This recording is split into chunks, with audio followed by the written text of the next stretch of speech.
Is I don't want the public to believe that we are out there trying to just take money from innocent people. I mean, that is not what we're going to do. I'm not going to be a part of that. An agency at the center of News Channel 5's Policing for Profit investigation says its search for cash is over. For more than 3 years, News Channel 5 Investigates has shined the light on civil forfeiture laws that let police take cash from drivers without charging them with a crime. Critics called it highway robbery, but now one of the agencies involved in that practice has a new boss, and he promises to end the practice. He sat down with News Channel 5's chief investigative reporter Phil Williams, and this is a major breakthrough. There is absolutely no doubt about that. For years, the state's district attorneys have fought to keep lawmakers from cutting off this source of money. But in a first here in Tennessee, this new DA says it's not the way he wants to do business. I want the public to know that we will not be seizing.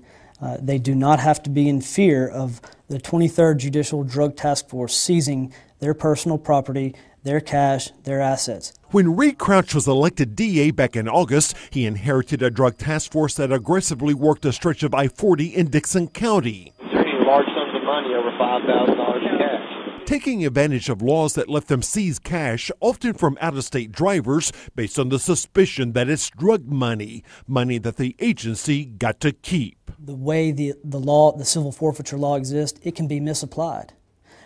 I don't want to take the chance that we can misapply that law. Neil Crouch says that if interdiction agents stop drivers in their personal vehicles and they don't have enough evidence to charge them with a crime, officers won't be taking their cash. We will not be using civil forfeiture to take anything from you. Car, cash, nothing. So if someone has cash and you cannot arrest them, then you're not going to take that cash. That's correct.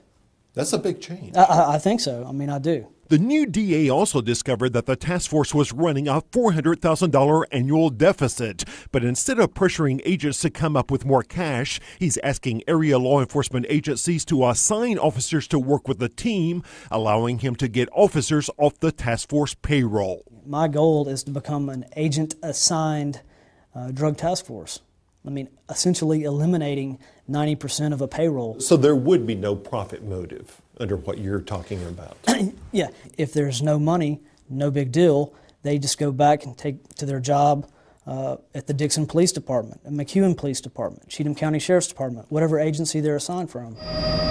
Our investigation had also raised questions about some of the tactics of the 23rd, like the time a drug task force supervisor stopped 2 Hispanic men in an SUV with Texas plates. Hey, the reason why I stopped you was you're coming outside your lane of travel. I don't know if you're getting sleepy or you're not drinking, are you? In fact, News Channel 5 Investigates have been tracking that same vehicle from Sky 5 and never saw it weave once. Most of the people who are stopped are completely innocent, correct? Yeah, I think most people are. Yet it sometimes seems like the interdiction agents treat it like a game. Would there be any reason why we might have received a phone call and been told that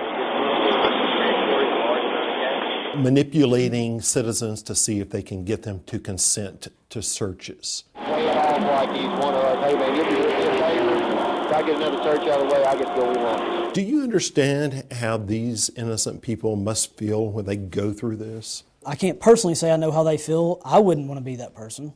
So does that cause you to question the tactics?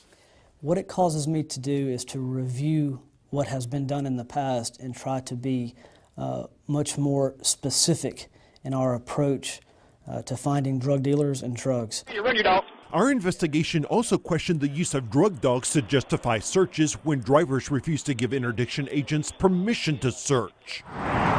In this case, when one dog did not alert on a truck, agents brought out a second dog that did get a hit, finally giving them a reason to search. That search turned up nothing. And I think in this case, why run more than one dog? I mean, again, I'm not hard up to get a traffic stop or to seize money or to seize drugs. Run the dog. If there's a hit, there's a hit. If there's not, there's not. I mean. So what you're saying in that case, the perception isn't good. That's right. The snapshot of running 2 dogs around a car, it's not a good perception. We're going to avoid that. We're not going to do that. Most importantly, Crouch says he wants everyone who works for him to remember that it's called a drug task force for a reason. Our mission is this: find drugs and arrest drug dealers. I don't care if we never hit another cash load at all. My theory is that if you work the drugs, everything else will fall into place. Look for drugs, look for drugs, look for drugs.